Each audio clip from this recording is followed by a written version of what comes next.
යුරෝපෙට olive ලංකාවට මීක්.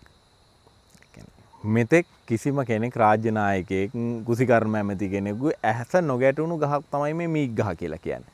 දැන් යුරෝපෙන් මම දන්නවා ආනයනික ඔලිව් තෙල් බෝතලයක් හොඳම එකක් දැන් රුපියල් 10000ක් විතර වෙනවා ලංකා මුදලින්. එතකොට ඖෂධීය ගුණය ගත්තාම මීක් වල ඊට වඩා විශාල ඖෂධීය ගුණයක් තියෙනවා.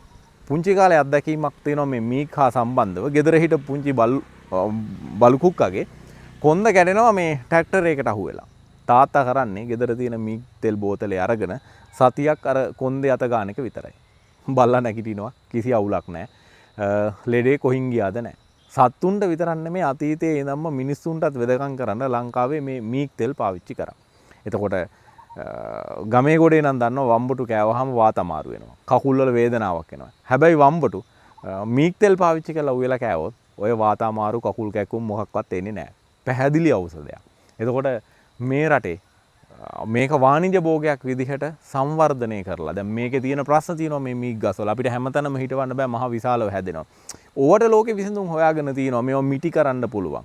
නැත්නම් මේක වාණිජ භෝගයක් විදිහට හිටවනවා නම් මේකට තව කරන්න පුළුවන් බොහෝ දේ තියෙනවා. ඒ සම්බන්ධ දැනුම තියෙන කුසිකර්ම නිලධාරීන් ඉන්නවා. වැඩක් බාර දීලා නැති එක විතරයි ප්‍රශ්නකට තියෙන්නේ. ඒගොල්ලෝ නිකන් ඔෆිස් වල තමන්ගේ දැනුම පරණ කරලා නිකම්ම පෙන්ෂන් යනවා.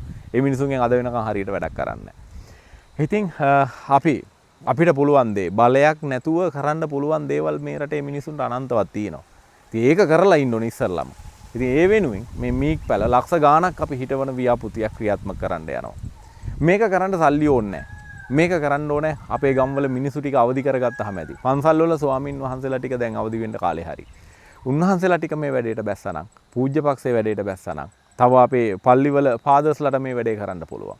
අපිට ಜಾති ભેද ආගම් ભેද මොකක්වත් නැතුව මේ නැති වෙන්නේ මේ අපේ රටේ පොළව. මේ ලංකා භූමියේ ඉන්න හැමෝගෙම සම්පතක් තමයි මේ පොළව විනාශ වෙලා යන එක. ඉතින් ඒකට හොඳම විසඳුම මේ මීක් ගහ. කලින් වීඩියෝ එකක්ත් මම මේ මීක් ගහෙන් කොහොමද පොළව සරු වෙන්නේ කියලා කියලා දීලා තියෙනවා. ඉතින් මේ ගස් ලක්ෂ ගාණක් හිටවන්න එක රුපියලක් යන්නේ. විදුහල්පති කෙනෙකුට පාසලක ළමයි 1000ක් විතර ඉන්නවා. විදුහල්පතිට ඕනනම් ඒ ළමයි යටතේ ගෙදරින් මීක් පැලයක් ගෙනල්ලා ඕන තරම් ළඟ කැලෑව තියෙනවා. එක්කෝ රක්සිතේ තියෙනවා. කිසිම මිනිහෙකුට කරදරයක් නැත්නම් ඕන තරම් තියෙනවා. ඉතින් මේ සැලසුමක් විතරයි අවශ්‍ය. එක හඬකට මුළු රටම එකතු වෙන්න විතරයි අවශ්‍ය වැඩ කරන්න. ඇත්තටම සල්ලි ඕනේ නැහැ රට දියුණු කරන්න. සංකල්ප වලින් පිරිච්ච මිනිසු ටිකක් තමයි රට දියුණු කරන්න ඕනේ වෙන්නේ.